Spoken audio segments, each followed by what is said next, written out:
Salve, benvenuti a tutti, ciao Massimo. Ciao Marco, benvenuti. Allora, oggi è una puntata speciale di Soundtrack City, in realtà è la penultima che facciamo qui al Rainbow Free Day, ovvero questa manifestazione che ormai dura da 14-15 giorni e si chiuderà domani. Dove sono state messe al centro di questa manifestazione, insomma, le problematiche e gli eventi legati alla produzione indipendente e in generale alla cultura cosiddetta indipendente.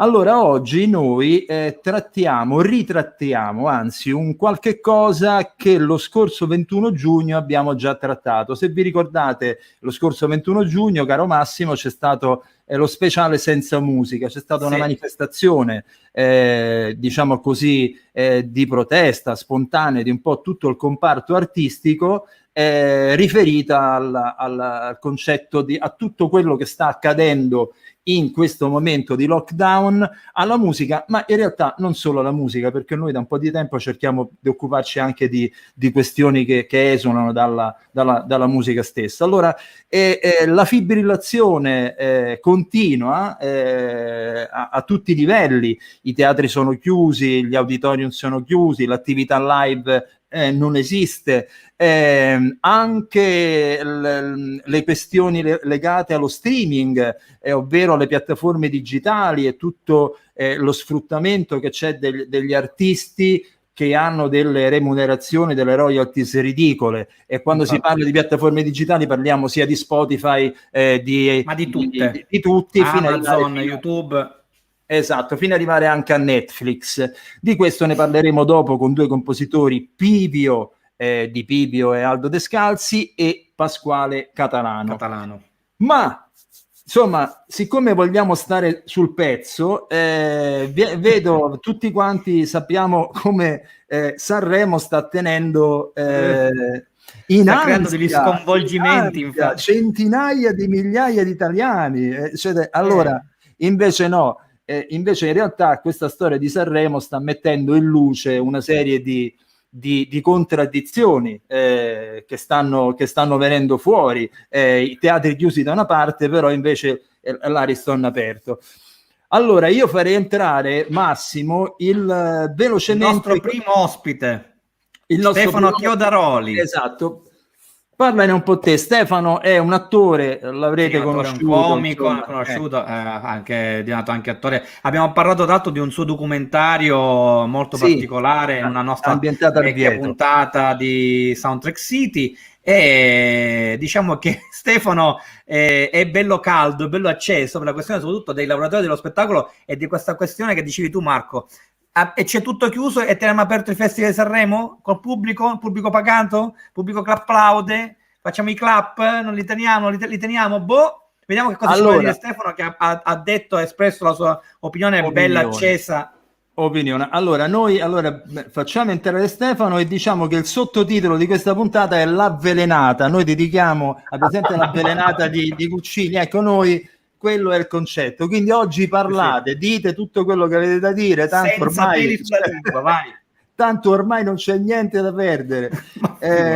Allora Stefano, benvenuto, grazie di essere con noi. Io uno dei motivi per cui ti abbiamo contattato è che ho visto un tuo post su Facebook veramente indicativo, no? A proposito della questione Sanremo, ma in generale poi il discorso si potrebbe fare molto ampio. Io allora, prima di farti parlare, vorrei leggere una parte di questo tuo post.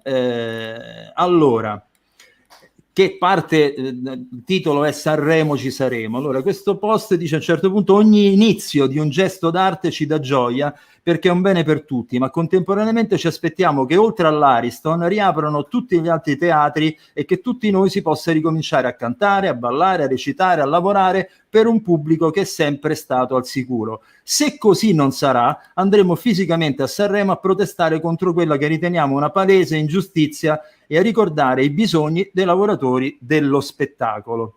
Allora, dunque, poi tante cose qui, la situazione è fluida, cambia ogni giorno, non si capisce, ogni momento.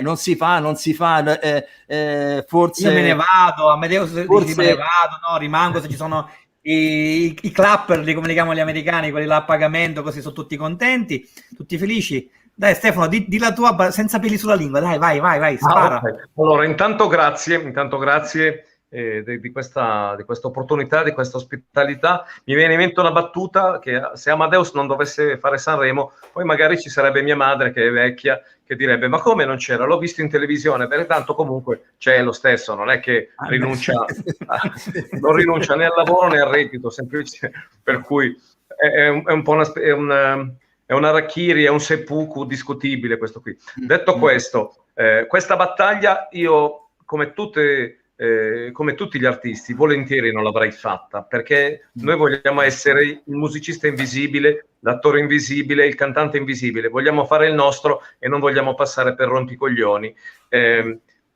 Ma hanno tirato dentro, aggiungo, i comici. Noi siamo comici, la nostra associazione, la nostra attori e autori, è un'associazione prettamente di comici. Se voi conosceste i comici, non c'è nessuno di più individualista, anarchico, solitario, non aggregante e non aggregato, misogino, di tutto di più, insomma. Per cui questa cosa ci ha messi insieme ed è già un miracolo. Semplicemente la minaccia di andremo a Sanremo è perché, in quanto attore, in quanto comico, mi è chiara la differenza fra rappresentazione teatrale di una lotta e lotta, perché le petizioni, un'altra un po', firmerò una petizione dove accetto di essere mandato su Marte, ma nemmeno mi accorgo che l'ho firmata. Altro è la rappresentazione della lotta, altro è la lotta, altro è fare una manifestazione la mattina, poi mettersi la baguette sotto braccio e andare a casa, altro è dire no, mo sto qua, e questa cosa diventa un problema.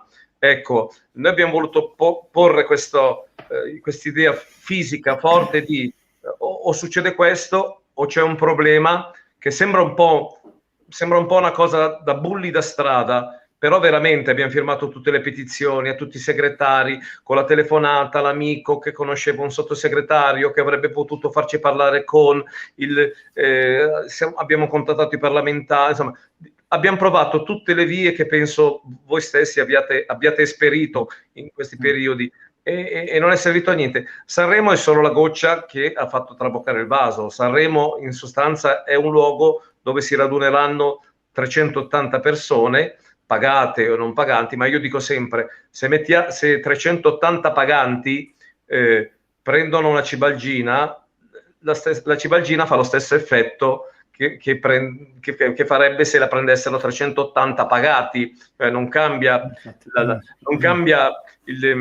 l'effetto, il tipo di pericolo inocumento che potrebbe accadere. Adesso c'è tutta questa querelle, lo fanno, non lo fanno, si fa, non si fa, ma sai che c'è? Noi oramai siamo innescati e se anche non dovessero fare Sanremo, però è vero che comunque ci sono dentro la società e dentro le varie forme di spettacolo delle ingiustizie, perché lo stesso senso di studio televisivo che può funzionare se date certe norme di tutela, ma le norme di tutela da un livello medio-alto in su le possiamo dare tutti, i musicisti, i concertisti, i cantanti, per cui siamo arrivati i nodi sono venuti al pettine, nel senso non è procrastinabile questo impedimento a lavorare. Poi a me sembra di essere quasi stupido a perorare una causa che è nella verità, nell'evidenza delle cose. Quando siamo qui a evocare l'articolo 4 della Costituzione per delle puttanate, passatemi il termine, perché se non posso lavorare e posso accettarlo, almeno devo essere in qualche modo sollevato dall'ossessione di mantenermi, nel senso devo essere... ci deve essere tutelati, si deve essere. Se non devo lavorare, devo avere almeno...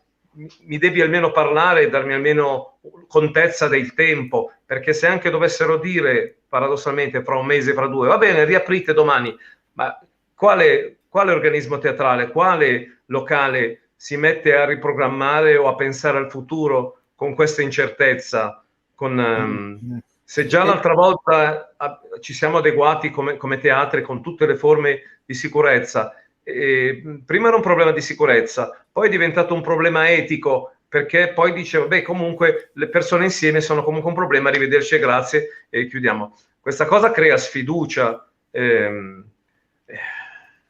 Quindi insomma, qui dice Anna Antoniacci, noi comunque... infatti, scusa se ti interrompo, che sentiamo anche quello che scrivono, infatti ci sono teatri, cinema e luoghi di concerto dove tanti professionisti potrebbero tornare ad esibirsi e quindi a lavorare.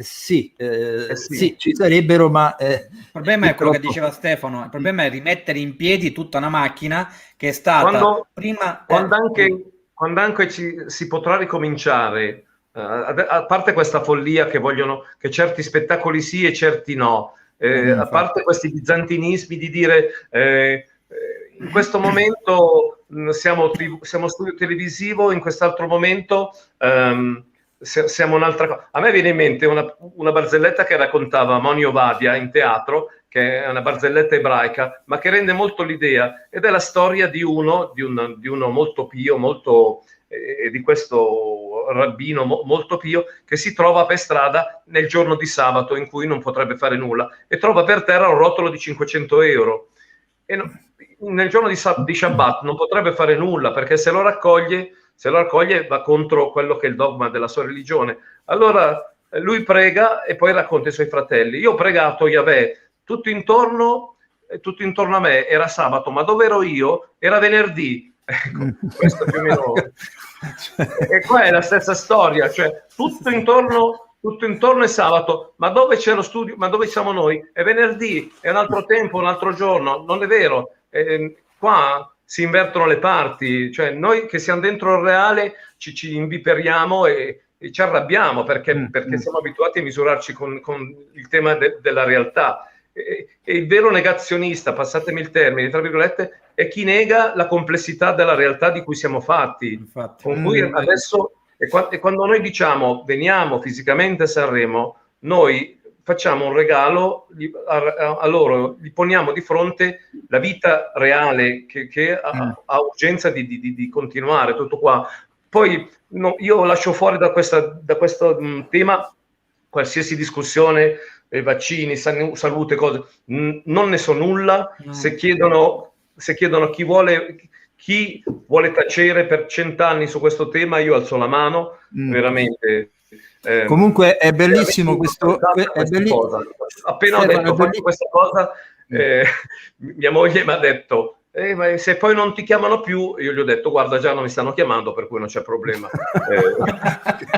Secondo me, comunque, noi non vogliamo fare questa protesta per essere fastidiosi. Mi rendo conto che più andiamo avanti e più decidiamo di volta in volta, di tema in tema, di contraddizione in contraddizione, di andare avanti, a noi ci sembra di fare veramente un gesto d'amore nei confronti di tutti gli altri artisti, perché poi quando ci sono queste cose si pensa sempre che queste battaglie le debba fare qualcun altro in un altro momento che sarà più opportuno, e quelli più ottimisti pensano sempre che poi debba arrivare un punto di rottura per cui da quel punto in avanti non accetteranno più di indignarsi, ma il punto di rottura è dentro nella nostra coscienza, ed è lì che dobbiamo stare. Tutto qua, questo è quanto dovevo dire. Io stasera devo fare il gendarme, perché abbiamo i tempi purtroppo, anche se non siamo in televisione, anche sul web ci sono i tempi ristretti, e poi il Rainbow ha la sua scaletta ben precisa. Quindi credo che Stefano abbia preso benissimo l'idea anche di questa azione. Dimmi. Anche no, perché ha detto una cosa molto importante, che adesso io faccio entrare l'altro ospite, che è Giorgio Pezzana. Ciao Giorgi. Ciao Giorgio. Ciao.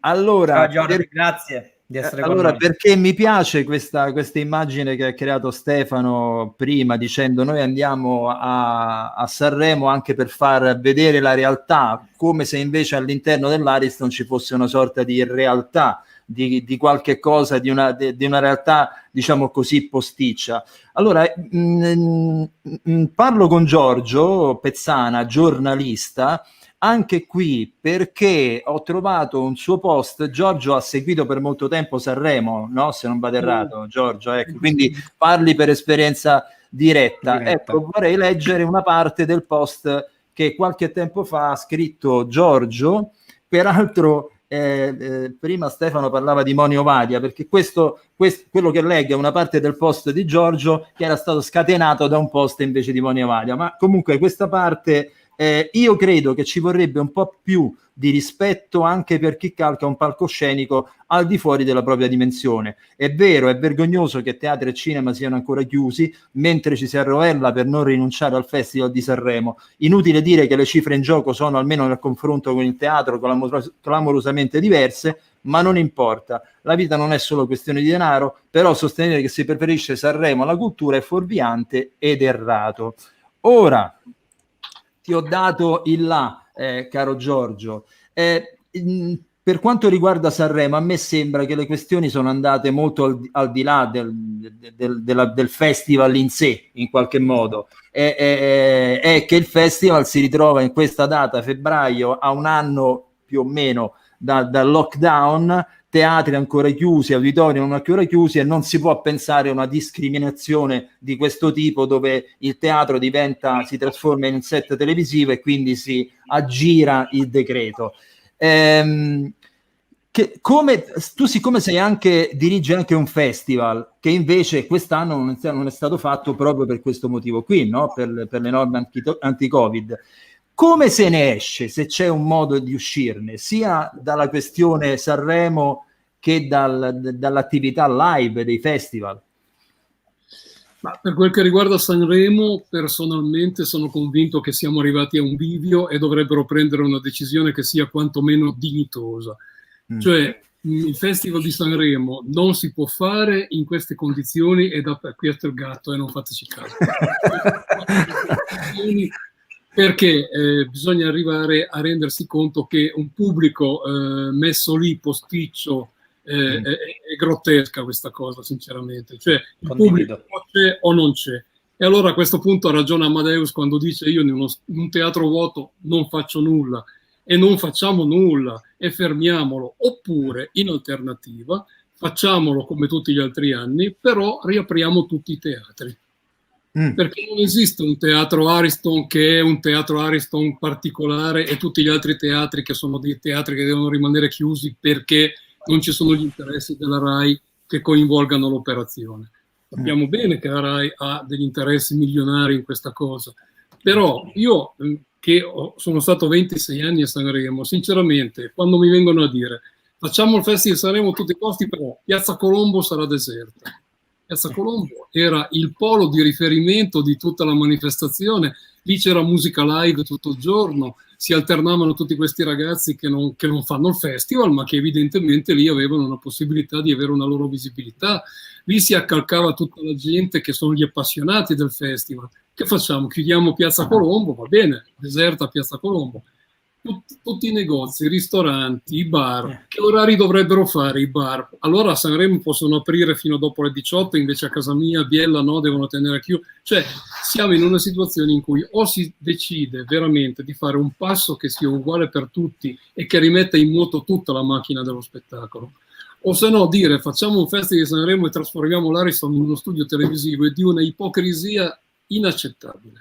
Non parliamo poi di quello che sarà la sala stampa, perché io sento parlare di una stampa contingentata, quindi questo vuol dire che ci sarà 1/10 dei colleghi che ci sono stati negli anni passati, e quindi vuol dire anche limitare in un certo qual modo l'informazione, perché se c'erano così tante radio e tanto televisione e tanti giornali che partecipavano alle serate del festival e alle giornate del festival, è perché evidentemente la comunicazione lo richiedeva, e perché evidentemente tutti avevano dei riferimenti nei lettori, e perché ci si aspettava qualcosa da questa gente che era lì che lavorava.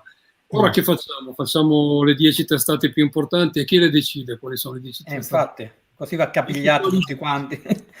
Ma senti, noi l'altro anno abbiamo seguito il David di Donatello, che insomma non sarà così grandeur come il Festival di Sanremo, ma è la manifestazione di punta per quanto riguarda il cinema, le premiazioni. Bene, è stato fatto senza pubblico, addirittura, se vi ricordavate, si consegnava il David e gli ospiti e i vincitori erano a casa loro in streaming.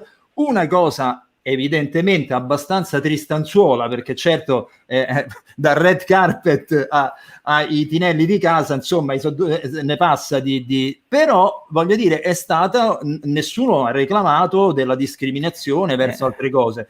Allora forse il ragionamento da fare è, forse questo genere di spettacolo, di festivalone, o si sposta avanti, come è successo per molti altri eventi, per molti altri eventi, come sta succedendo al Festival di Cannes, peraltro, sperando che Dio ci assista e che magari più avanti non ci sono problemi di questo tipo, ma incaponirsi nel farlo adesso mi sembra sinceramente un po'... Ha ragione Giorgio, è veramente la saga della buffoneria o del grottesco, perché comunque lo sappiamo, ovviamente non si può fare un Festival di Sanremo come il David Donatello, perché parliamo di canzoni, non è che ogni cantante da casa sua si mette a cantare nel gabinetto o in cucina la propria canzone nuova, la sentiamo l'assurdo lì, però effettivamente bastava semplicemente spostarlo in avanti. Ovviamente gli interessi economici sono ben altri che il David Donatello o il Festival di Cannes o via discorrendo. Posso fare un accenno a una cosa?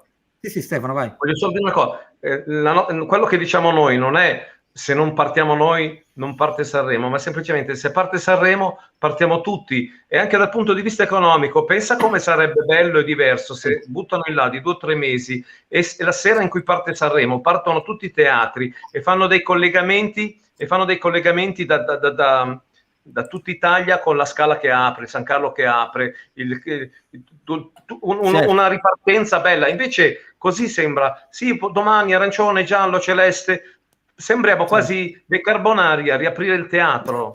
Guarda, invece la giusta, sì. No, non è proprio giusta, e credo che poi alla fine sia dannosa per tutto il comparto artistico, quindi non ci guadagna. Poi parliamoci chiaro. A proposito di Avvelenata, molto spesso, Giorgio, tu che ci sei stato una volta, il Festival di Sanremo era il volano in qualche modo dell'attività live poi degli artisti che ci andavano in epoche in cui c'era ben altro tipo di numeri da questo punto di vista, ma dal momento che non si sa neanche se si potrà fare l'attività live, e dal momento, e tra un po' ne parleremo con Pasquale Catalano e Pipio, che ormai le retribuzioni, le remunerazioni delle vendite dei dischi che non esistono più e dello streaming è praticamente nullo, stiamo parlando solo di un evento televisivo, o no? Sì, è chiaro che a questo punto diventano... Allora, teniamo conto che un tempo i cantanti che andavano al Festival di Sanremo ci andavano ufficialmente con la speranza di portare a casa una vittoria, ma principalmente perché sapevano che un passaggio a Sanremo garantiva 6 mesi o un anno di contratti per serate live in tutta Italia, a condizioni molto vantaggiose, perché ha fatto il Festival di Sanremo. Oggi questo tipo di realtà è molto cambiata, e in un anno come questo è ancora peggio, perché non sappiamo se ci sarà la possibilità di un live, quindi non si può nemmeno dire che si aprono le porte agli artisti per dar loro la possibilità poi di lavorare meglio nei mesi successivi, perché c'è il rischio reale che invece, finito il Festival di Sanremo, si fermi tutto lì, con l'aggravante che una volta i dischi li vendevano, adesso non li vendono più, per cui diventerebbe un'operazione solo per la RAI a questo punto, veramente. Infatti. Con tutto il rispetto per la RAI, per tutto quello che fa la RAI, e l'evento che è il Festival di Sanremo, che ormai non è più un festival di canzoni, ma è un evento di costume, diciamocelo, perché è la realtà. Ormai le eventi sono tutti, dai maghi agli attori, a quelli che scrivono libri, c'è di tutto al Festival di Sanremo. Per cui è un evento di costume, è un evento di costume che il paese segue, perché l'audience lo dimostra, lo share dimostra. Il paese lo segue. Però fare una cosa raffazzonata a tutti i costi e mortificando le persone, come dice Stefano Chiodaroli, ma come sono tutti gli attori come lui, che invece sono da mesi che stanno aspettando fuori dall'uscio dei teatri di poter sapere quando potranno ritornare a lavorare, non mi sembra il caso. Quest'anno penso proprio che non si può saltare un anno, non muore nessuno. Infatti. Anche perché ci sono cose ben più importanti del Festival di Sanremo. Purtroppo devo fare il jet down. No, scusami Giorgio. Intanto ringraziamo Giorgio e Stefano perché il loro contributo a questa serata è stato straordinario. allora cerchiamo di capire e di far capire che o si fa il festival e si fa tutto il resto e si apre tutto il resto, o se no andiamo a rivoltarci contro il festival in un modo o nell'altro, ma non per il festival in sé. No. Grazie ancora Giorgio e Stefano, magari un'altra occasione in cui parleremo di altro, magari forse un po' più...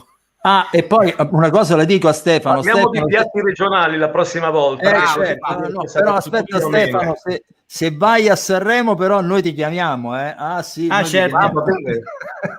Veniamo dietro con la webcam, al computer, messi così. Va bene, allora grazie. Sono un attacco a brighe. Ciao, grazie. Ciao Stefano. Grazie Stefano, grazie Giorgio.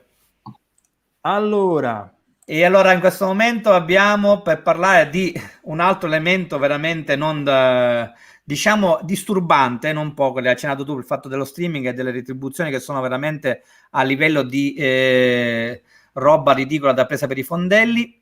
Ci sono teatri all'antica italiana che hanno meravigliosi palchetti che permettono distanziamento scientifico, ma io sono andato al teatro dopo il primo lockdown, lasciamo stare che, guarda, anche a vedere un concerto, lasciamo perdere. Allora, ci sono i nostri ospiti, i nostri compositori? Allora andiamo adesso a un'altra. Ciao a tutti, ciao Pipio, ciao Pasquale. E ciao Pasquale. Allora adesso con questi due signori. Scusa, posso entrare a gambissima tesa? Vai, no? O tesissima gamba, insomma, quella roba lì. Quella sì. Io avrei un'altra soluzione su Sanremo ed è una soluzione definitiva. Cioè io farei entrare il maggior numero di persone possibili, quindi Amadeus è contento, ma senza canzoni. Bella, questa cosa mi piace. Praticamente un sit-in. Perché così cogliamo un sacco di piccioni con un'unica fava. Pensate un po' al risultato di conseguenza. Vabbè. Poi direi che la discussione la riapriremmo sul fatto che queste persone abbiano il diritto di essere ricoverate in caso di contagio o no. Sarebbe il passo successivo. Allora, in realtà voglio entrare ancora, ma cambiamo argomento. Sono arrivati i musicisti, come vedete, vi mancavano, eccoli, è tornato un sorriso. C'è un comico serio ed ora due musicisti comici. Scusate, posso dirvi una cosa al volo? Pasquale, no. Quando Pasquale parla. Devo dirvi una cosa rispetto a tutto quello che si è detto, è che fondamentalmente io pensavo una cosa: io non ho mai fatto uno sciopero perché qualcuno guadagnasse meno di me, ma sempre perché per guadagnare di più io, magari insieme agli altri. Sì. Io sono relativamente d'accordo al fatto di andare a occupare Sanremo. Penso che se Sanremo si faccia quella sera, e Pipio lo sa perché ne abbiamo discusso anche all'interno di una riunione del direttivo dell'associazione dei compositori, penso che quella sera tutti quanti andremo ad aprire i teatri, andremo ad offrire anche io semplicemente con una chitarra purtroppo a fare del male al pubblico, ma inviteremo tutte le persone che ci sono in tutti i teatri possibili, tutti gli attori, tutte le persone, perché partendo dal principio per me di massima sicurezza è molto pericoloso adesso stare insieme, è molto pericoloso, quindi Guarda, veramente per me rinunciare, Marco diceva dei concerti e delle cose, io quest'estate la prima volta che è stata rimessa in piedi un'opera lirica, che è stata al Festival Rossini, sono scappato a Lucca per andarla a vedere, non ne potevo più, non ne posso più. Io come fruitore sto impazzendo in questo periodo. No? Però credo che la tutela sia la prima cosa. E oggi stanno 540 persone morte. Non mi sembra che possiamo scherzare su Sanremo o sulle varie cose, perché e in questa fase appunto quello che ci dicevamo è che tutti conosciamo qualcuno, quindi è una cosa che ci tocca anche direttamente, non è un fatto indiretto che riguardava delle zone isolate così, e quindi partiamo da questo. Sanremo è una cosa puramente televisiva, è come dire se si fa Uomini e Donne o queste trasmissioni, non ha più nulla a che vedere, ma credo da 20 anni, 30 anni, forse sì, con la musica. Vedi che possiamo fare a meno delle canzoni, appunto. Sì, è un'altra cosa, per cui va bene così, va bene che lo facciano, va bene. Secondo me se non lo fanno con la formula, diciamo, che il Davide Donatello, che normalmente è un posto che, diciamo, avendo partecipato noi a più di una cerimonia, è una delle cose più tristi che ti possano capitare quella sera, ma quest'anno è stato proprio abbattuto l'apoteosi della tristezza, della malinconia. Poi, scusate, è saltata Cannes, sono saltate le Olimpiadi e sono saltati gli europei di calcio. Ma Sanremo no, adesso, Sanremo no. Cioè, scusatemi, potrei anche incazzarmi e pretendere di volere gli europei di calcio se si fa Sanremo, no? Almeno quello me li devono dare. Senti, allora soddisfazione. Vai, posso riportare la discussione però su un altro, perché voi siete qui non per parlare di Sanremo, ma sempre di una cosa con la S, che ci hanno rifiutati come direttori d'orchestra. Esatto, non per parlare di Sanremo. Sarà difficile portare avanti questa diretta fino a con Pino e Pasquale. Allora, anche perché poi siamo fuori in una maniera incredibile. Poi sì, ma ormai tutto il tempo ormai che ce frega. Vabbè, senza aiuti chimici, diciamolo a tutti. Allora, adesso io spengo Massimo Militare che con le sue risate sembri, è presente quella che ride a Fabio Fazio ogni volta che c'è Fabio Fazio, infatti io sono da Fabio Fazio, che tempo che fa? Sono io la signora che ride. Sei te la signora che ride. Senti, no, io quello che volevo dire invece è di parlare di un'altra questione. Fino adesso abbiamo parlato dell'attività live, le problematiche legate all'attività live che più o meno conosciamo tutti, e Sanremo in realtà è semplicemente solo una scusante per parlare di tutto questo che già esiste. Io voglio dire, ritornando al nostro lavoro, alla nostra attività, che delle problematiche c'erano anche prima del Covid. In realtà il Covid ha accelerato una situazione devastante che già c'era. Però con voi voglio parlare di un altro fenomeno, che è quello dello streaming, ovvero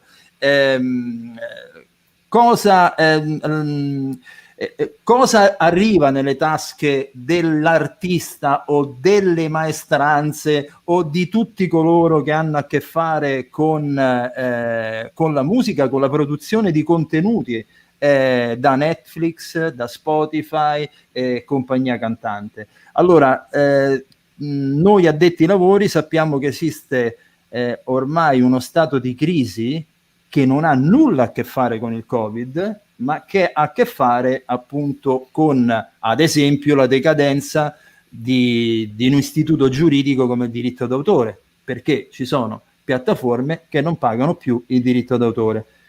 Queste sono evidenze che noi sappiamo, ma questo nostro programma dovrebbe essere utile per spiegare a chi non fa questo mestiere, che è quello del musicista o dell'artista, che se le cose continuano in questa maniera, tra un po' non ci sarà più il lavoro dell'artista e del musicista, ma sarà un altro tipo di situazione. Allora, un vostro collega, Giuliano Taviani, qualche tempo fa tirò fuori un bellissimo schema che prese poi da un giornale inglese, non mi ricordo se The Observer o qualche cosa del genere, ma io adesso ve lo voglio condividere per farvi capire delle questioni abbastanza complicate, che sono queste.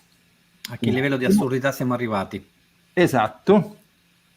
Non so se non si vedrà una mazza, ma credo dobbiamo... Si vedrà una mazza, allora ve lo leggerò io magari per farvi capire. Questo schemino, per chi ha la possibilità di leggere, fa comprendere una cosa fondamentale, ovvero la media della remunerazione per ogni stream, ovvero ogni volta che una persona va a ascoltare un brano su Spotify o su YouTube o su Amazon o su Deezer, quanto ne viene in tasca all'artista.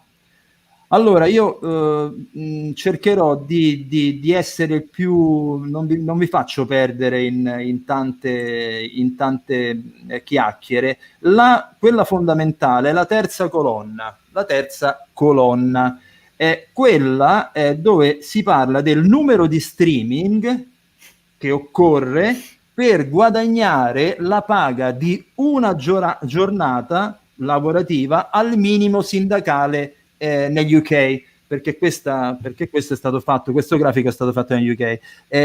Siccome mi sono andato a informare, il minimo sindacale in UK è circa €80 al giorno, ok? €80 al giorno.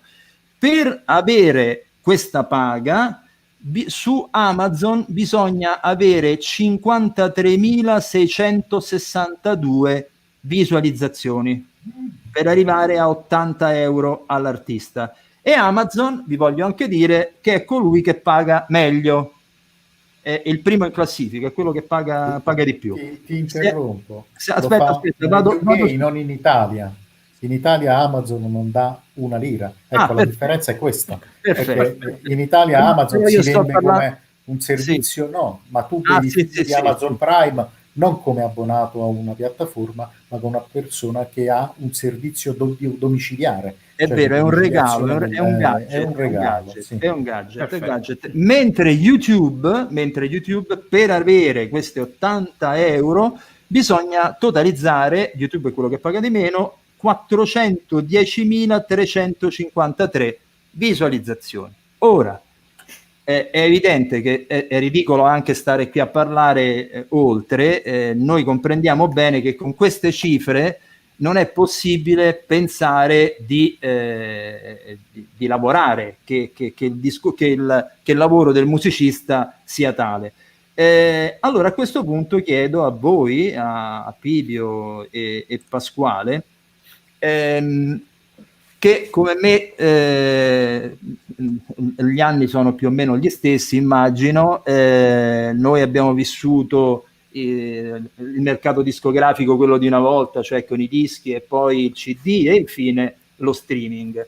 Io ricordo bene i contratti che si facevano all'epoca per i dischi, e quindi se ne vendevi un migliaio di dischi, che era quello che faceva vivere ad esempio delle etichette indipendenti, si stava dignitosamente. Adesso tutto ciò non esiste più. Allora vi chiedo a voi, come si è arrivato a tutto questo? Cioè è stato goccia, e c'è qualche cosa che abbiamo sbagliato noi musicisti, qualche errore di valutazione che abbiamo fatto, per cui le cose sarebbero potute andare in maniera diversa, perché così è evidente che con queste cifre non può vivere nessuno. Chi vuole iniziare? Posso fare un piccolo intervento? Allora, innanzitutto aggiungo una cosa che si capiva nella quarta colonna, quella vero. Sì. Perché è francamente abbastanza improbabile che un artista sia proprietario in tutto per tutto della sua opera. Spesso, non so, nel caso di una canzone può esserci un compositore e come si dice, è un autore del testo, e poi magari l'interprete, insomma, può essere diverso. Quei valori che tu vedi sono valori complessivi di tutti i diritti possibili, per tutte le persone possibili. Quindi già significa che il singolo, diciamo, artista che fa parte presumibilmente di un gruppo di lavoro dovrà vedere moltiplicati quel numero di streaming per 2, per 3, per 4 volte prima di riuscire a ottenere i famosi €80. Quindi la situazione è già ancora più complicata. Tu ti chiedevi come è successo? Beh, come sai, io sono sempre dell'idea che per arrivare da un punto A a un punto B in realtà ci sono tante piccole parcellizzazioni, no, che ti portano, no? Giusto per citare i filosofi greci. È chiaro che l'avvento della tecnologia, l'avvento della trasformazione dei file fisici prima disponibili solo sostanzialmente su cassette o su vinili, in formato MP3, tanto per fare per banalizzare, il digitale ha creato un vulnus molto forte. Con Napster si è avuto una prima grandissima evoluzione che ha fatto sì che quello che prima poteva essere ascoltato o attraverso il possesso fisico di un'opera o attraverso la fruizione, che so, televisiva o radiofonica, poteva essere invece fruito tranquillamente e gratuitamente, con qualità discutibili, da parte di chiunque. E da lì si va avanti fino al momento in cui qualcuno ha iniziato a capire che tutto sommato non c'era più la necessità di gestire la vendita anche del digitale, si poteva bypassare definitivamente per passare alla logica dello streaming, logica che si porta addosso appunto tutta questa filosofia del quasi gratis, ecco, del quasi gratis per l'utente, da cui io temo che non si riesca più a tornare indietro. Cioè, francamente, credo che sia veramente improbabile. La mazzata, sì, l'ha data il Covid, perché ha aumentato la disponibilità di tempo e la disponibilità delle persone di cercare di sopravvivere a un periodo molto difficile, utilizzando quello che la rete metteva a disposizione, no? Ma probabilmente saremmo arrivati allo stesso punto in cui siamo oggi, magari tra un anno, tra due.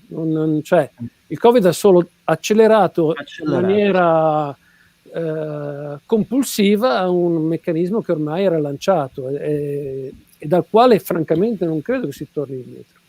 Pasquale, dici un po' la tua. Sì, è esattamente tutto quello che ha detto Pivio. Alla fine Pivio ha fatto la sintesi di quello che è stato. Qual è lo Stato? Lo Stato è che è completamente cambiato il metodo di distribuzione. E quando è cambiato il metodo di distribuzione, alla fine è cambiato, se volete, anche il concetto di proprietà. Certo. Voi sapete della grande causa che c'è stata con la Apple, perché per il riconoscimento da parte degli eredi di una grande libreria musicale acquistata all'epoca così da una persona. Cioè, ora rispetto a prima, il comprare il disco e l'avere per sempre fisicamente la musica a tua disposizione è cambiato dal pagarlo in maniera minima. Intanto saluto Giordano. Hola. Ciao Giordano. Abbiamo i tempi purtroppo ristretti. È stato in maniera minima remunerato appunto con quei numeri che diciamo, quindi è cambiato completamente tutto. Questo ha cambiato anche appunto gramscianamente i modi di produzione della musica, no? Sono cambiati tantissimo da quando è successo questo. Alla fine qual è la vera rivendicazione? Noi abbiamo un intermediario grosso, che è quello che ha l'infrastruttura, che praticamente guadagna, credo, il 95% di quello che gli viene dato, degli introiti che prende. Ecco, su questo 95% ci deve essere una parte, come per il resto, riconosciuta agli autori, agli editori, a quelli che la cosa l'hanno prodotta. Questi comprano una mela, perché poi alla fine una mela, una canzone o un pezzo, la comprano a 1 centesimo, la vendono a €1 e dei 99 danno 1 centesimo, qualche volta di meno rispetto all'euro che la comprava, di 0 parti di centesimo. La verità è questa, cioè poi ci possono essere modi vari. Io sono disponibile a non guadagnare quel centesimo e a regalarla io, allora a questo punto. E dovrebbe essere un atteggiamento che in questo momento, essendo concentrato in 2 mani praticamente l'editoria discografica, è difficile convincere le 2 multinazionali in mano ai fondi pensioni a fare questo. No, ci ha provato con Pono Neil Young a fare una piattaforma di questo genere e non è andata bene, perché alla fine questi, cioè sono loro che hanno questo e possono cambiare. Noi possiamo cambiare poco da questo punto di vista. Però ma in questo senso, Pasquale, e questa è una domanda che gira a Giordano che è qui. Giordano è il promotore, ad esempio, di Stage, che in qualche modo è un coordinamento, no? dove si raccolgono un po' le istanze di varie associazioni, istituzioni che hanno a che fare con lo spettacolo, con la cultura. Parlando con Carlo Siliotto, qualche tempo fa. Carlo Siliotto è un compositore che vive negli States, per dire, e diceva che già da adesso, soprattutto da quando è arrivato Biden, sono già in programma dei tavoli di lavoro tra ASCAP, BMI e ad esempio Netflix, per poter riparlare del discorso delle retribuzioni, delle royalties e via dicendo, anche perché nel frattempo con il Covid il consumo di Netflix, Spotify è cresciuto a dismisura. La domanda che faccio a Giordano è: dal momento che tu hai anche il polso, diciamo così, del rapporto con la politica attualmente, credi che ci sia consapevolezza di questo stato di crisi piuttosto importante?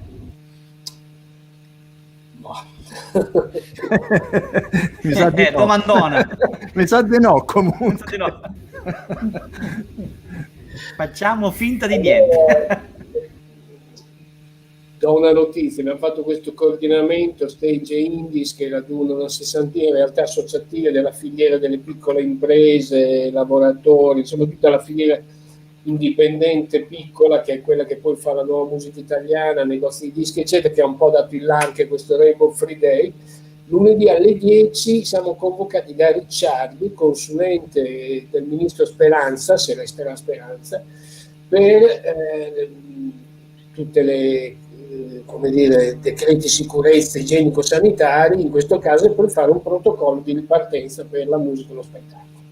Allora uno dice, vabbè, è un dato positivo, convocano i protagonisti di questo settore, ovviamente un anno dopo, nel senso che è passato un anno nel frattempo, ma intanto questo lo segnalo come dato positivo. Un altro dato positivo è stato a dicembre un tavolo dello spettacolo al Ministero, dove tutti uniti, senza differenze fra big e piccoli, noi rappresentiamo i piccoli, quindi capite bene che il big riesce a parlare direttamente con la politica, i super big del digitale se ne strafregano completamente di parlare con la politica e fanno ciò che vogliono, perché oramai i buoi sono scappati e la stalla la chiudi ma non c'è più niente. Sarebbe un po' la mia risposta su Netflix per quanto riguarda l'Europa e l'Italia, ma non solo Netflix.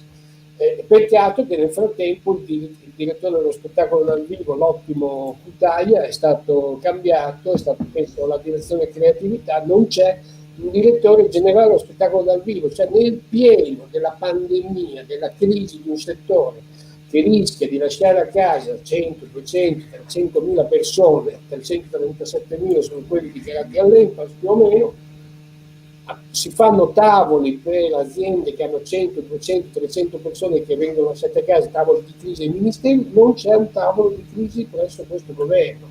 Questa è la drammatica situazione in cui siamo stati lasciati dalla politica in generale. Io non mi sento di accusare in particolare qualcuno, certo è che il Ministero dei Beni Culturali, diretto da Franceschini, ha risposto a tutte le richieste fatte, ma ha risposto con risorse totalmente insufficienti e privilegiando i big.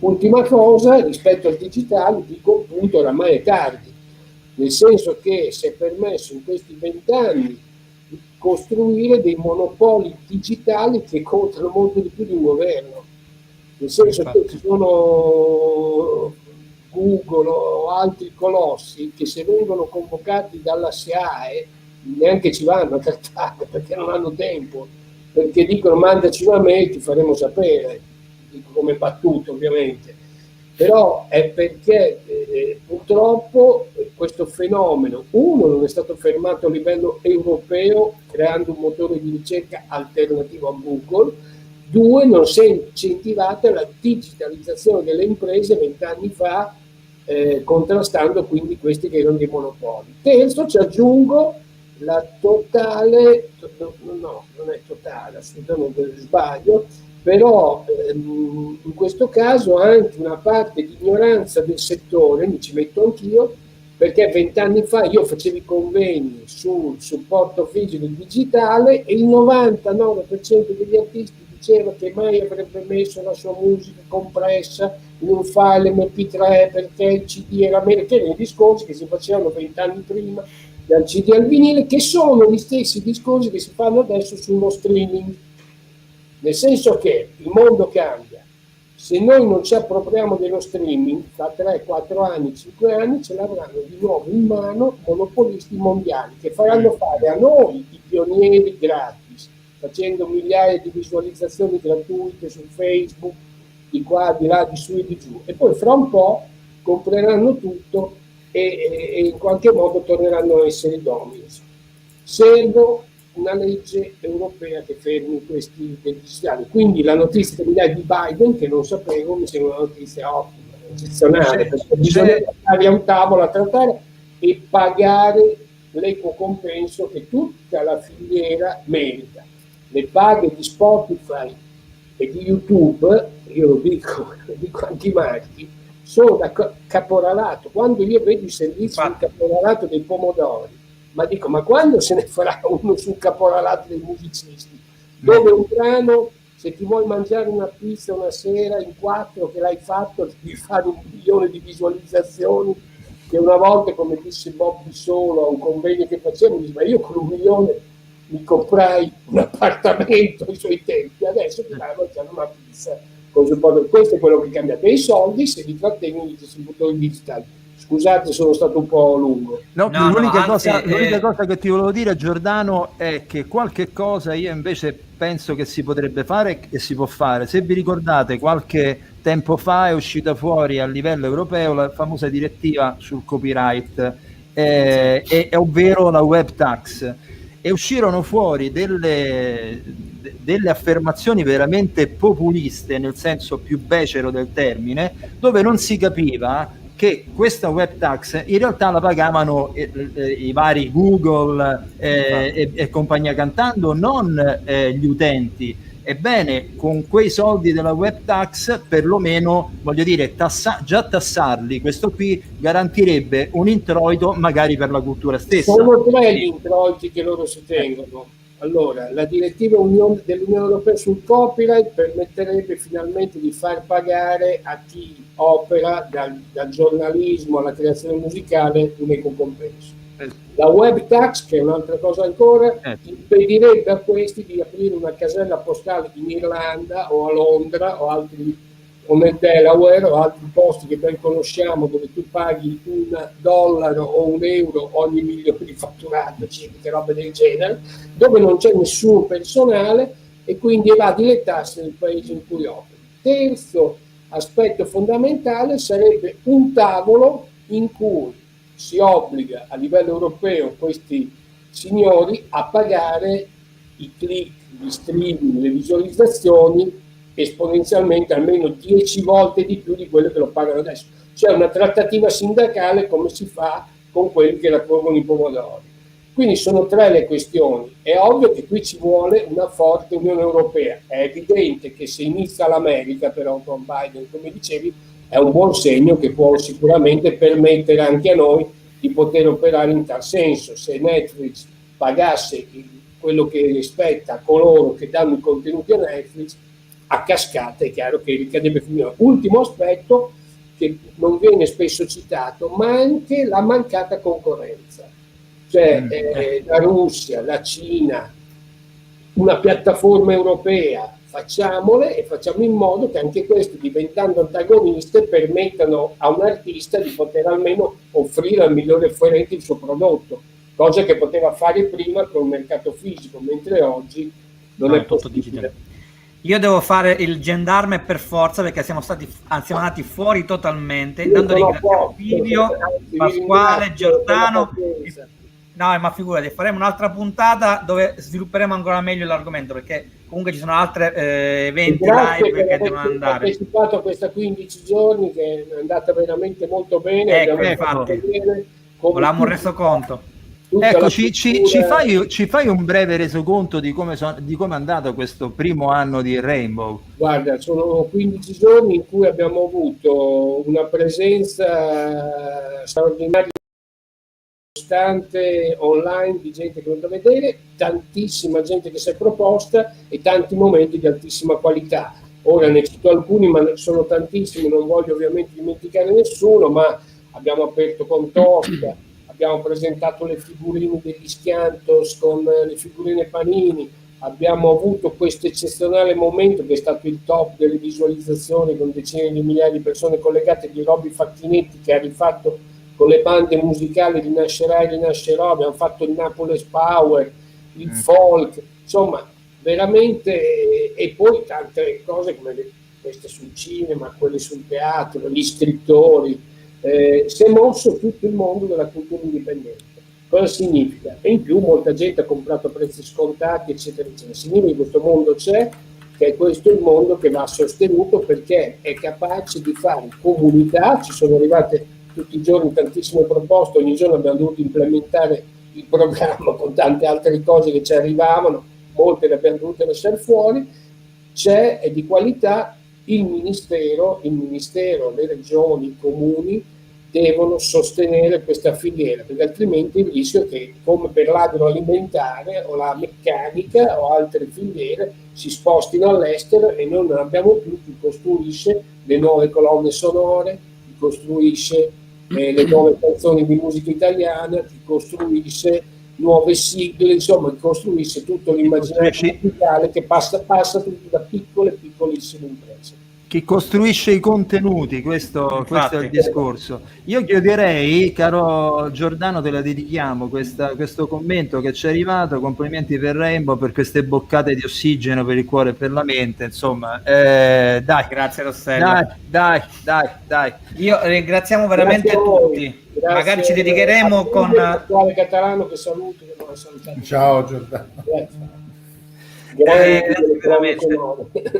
Ciao Giordano, ciao Pivio, ciao Pasquale, ci risentiamo con l'argomento, lo prolunghiamo. No, con Pivio e con Pasquale bisogna sentirci tra un po' per questioni diciamo artistiche, perché quello lì da una parte con Diabolic, quell'altro con il commissario Ricciardi, eccetera eccetera. Su, parlateci un attimo pure, fateci vedere un raggio di luce, cioè qualcosa esce, capito? Ma noi partiamo dall'essere felici. Solari e felici. Pasquale già la rabbia è ansie, la rabbia nasce la rabbia no? Dove vanno i politici quelli seri. Ecco, sono veramente ci vuole una puntata da parte. E con questa affermazione chiudiamo alla grande. Vorrei chiudere rilanciando una proposta fatta da Jean-Michel Jarre in un forum credo fosse dell'UNESCO a inizio pandemia, nella quale lui proponeva all'esercito francese di invadere l'Olanda, dove ci sono le sedi legali europee di tutte queste, e lui ecco proponeva, diceva non solo, ma non pagano le tasse perché stanno in Olanda, quindi io sto lanciando la proposta alla cittadinanza francese di invadere l'Olanda, e quindi noi potremmo appoggiare come una nota esponente di destra fece, diciamo. D'altronde lo disse anche Woody Allen quando ascolto quando ascolto Wagner mi viene di invadere l'Austria, quindi esatto. L'Austria non c'è niente in Austria. Però andiamo in Olanda. Io rilancio diciamo l'invasione dell'Olanda. No, invece mi permetto di ricordare invece che, adesso parlando un attimo seriamente, che la storia della legge sul copyright in Italia sta andando avanti, lentamente ma sta andando avanti. Siamo agli atti finali sostanzialmente, quindi nel giro di poco tempo potrebbe esserci la ratifica da parte di entrambe le Camere di quello che è stato già definito in sede europea.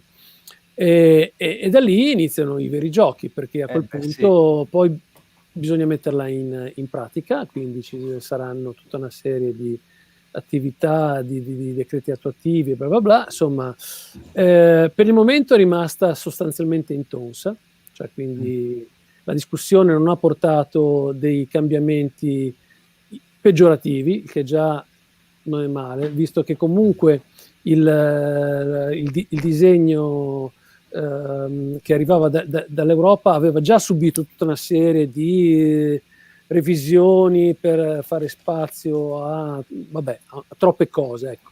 Quindi diciamo che Da un certo punto di vista potremmo anche tentare di essere vagamente ottimisti. Ripeto, fatta la legge poi va applicata e bisogna vedere come verrà applicata, però vabbè, nonostante ne riparleremo, credo tra non molto, credo che tra un po' ci siamo, anche perché ci sono anche dei vincoli molto precisi da parte della Comunità Europea nella chiusura appunto della ratifica ai vari stati che ne fanno parte. Sì. Voglio ricordare a chiusura che come è importante quello che dice Vivio, che poi grazie a Dio forse qualche cosa comunque va avanti, che c'è anche una proposta di legge che ultimamente ha fatto Orfini, non mi ricordo con chi, cercando che voleva ristrutturare un po' il discorso del lavoro intermittente, che è il problema della maggior parte dei lavori dello spettacolo. In sostanza qualche cosa mi sembra di vedere che in qualche modo si muove. Poi i tempi di tutto questo, ragazzi, ovviamente nessuno li conosce, però insomma se già in un anno si è parlato molto di tutto il comparto dei lavoratori della cultura, qualche cosa forse, qualche frutto forse lo porterà. Infatti. Volevo semplicemente dire che Pasquale lo vedo dubbioso, però sta lì con la faccia. No, è in ascolto. Penso che tutto quello che sta succedendo in questo anno, quello che verrà poi dopo, non sappiamo ancora quanto, sia un processo catalizzatore, sta catalizzando tante cose da un lato e dall'altro, cioè sta mettendo sia in evidenza appunto queste concentrazioni che diventano sempre più forti, che comunque sono nate in musica 20-30 anni fa, voi lo sapete, le acquisizioni delle etichette, certo, tutto quello che è successo così, e adesso sta andando da un'altra parte, quindi verso appunto i contenitori e non i creatori di contenuti, però dall'altra parte c'è anche una consapevolezza diversa. Penso sempre che ci sono dei segnali, delle piccole avanguardie, dei piccoli segnali, cioè il fatto balza un'altra cosa, il fatto che si sia riconsiderato il ciclo dell'acciaio come qualcosa di strategico per una nazione è una cosa importante. Il fatto che l'Ilva, per sostenere sia ambientalmente che per diciamo mantenere un flusso occupazionale, è una cosa della quale alla fine si deve occupare lo Stato, è un piccolo segno importante. Certi segni, diciamo, di quello che si chiamava il reddito universale una volta, queste forme, e che sono state un tabù del liberismo fino ad almeno 5-10 anni fa, adesso si stanno affacciando in maniera diversa. No? Addirittura c'è De Masi che ipotizza il fatto che Amazon, che queste società diventeranno talmente grandi che non potranno fare a meno di diventare Stato, e quindi lo Stato sarà costretto a prendersela. Ecco, lui estremizza questa cosa, però quello che sta succedendo adesso è che penso, spero con Biden, comunque sono sempre forze che vanno l'una contro l'altra, è che praticamente io vedo quello che era successo a fine 800, inizio 900, sempre in America per quello che riguardava l'energia, quindi la rottura dei monopoli. Queste cose stanno diventando talmente grandi e talmente nelle mani di pochi, e si è visto un mese fa quello che può succedere veramente alla fine con tutto questo, no? Quando non è una responsabilità, che adesso si rimette in discussione, si rimetterà in discussione tutto. Certo, logicamente anche in Europa, Pivio, lo sappiamo, cioè lui l'ha seguito molto più di me, le lobby hanno agito in maniera pesantissima, hanno speso centinaia di migliaia, milioni di euro. Così. Sì, ma la voce di Morricone, Buonanima, e la voce di Piovani con un video hanno spostato il numero dei parlamentari da un modo all'altro. Questo mi fa essere veramente ottimista, capito? Allora, che certe cose non possono, cioè non c'è, non è segnata necessariamente la strada, non è segnata necessariamente, ok? Saranno i grandi numeri, non saremo. Dobbiamo chiudere perché sennò quelli che stanno dopo di noi. Ma ci possiamo con quelli. Ci aspettano sotto casa. Va bene. Sotto casa. Tanto ancora grazie a Pasquale e a Pivio, ne riparleremo. Ne riparleremo. Infatti, grazie delle vostre riflessioni che sono sempre stra importanti. Infatti. Grazie cari, a prestissimo. A prestissimo. Ci scusino chi doveva venire dopo di noi. Allora, ciao Massimo, ciao a tutti, ciao grazie per essere stato con noi e ci scusiamo, come dice giustamente Massimo, degli altri. Perdonateci. Arrivederci. Ciao. Ciao.